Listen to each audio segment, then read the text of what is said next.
হবে।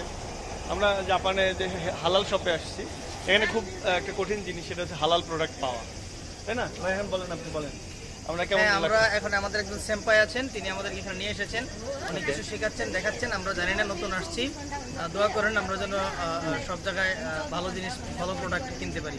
ওকে ওকে, হ্যাঁ, এটা আমাদের ঘুরে ঘুরে আমরা মোটামুটি এই শহরের যে অনেক অনেক যে দোকানগুলো আছে, এই দোকানগুলো একটু খুঁজে খুঁজে দেখার চেষ্টা করছি যে ভালো খাবার বা রাস্তাঘাটে তো আসলে অচেনা, সব কিছুই অচেনা।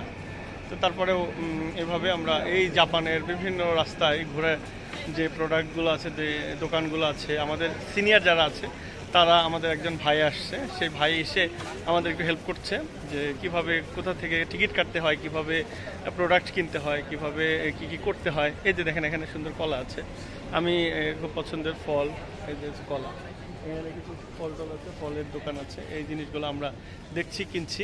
যাই হোক, তো এটা হচ্ছে আমাদের সকালের যে সেশন ছিল, সেশনের শেষে আমরা আমাদের রাকিব ভাই আছে, আমাদের আর যে ভাইরা আছে, ভাইরা আসছে, এসে আমাদের একটু কোঅপারেট করছে আর কি।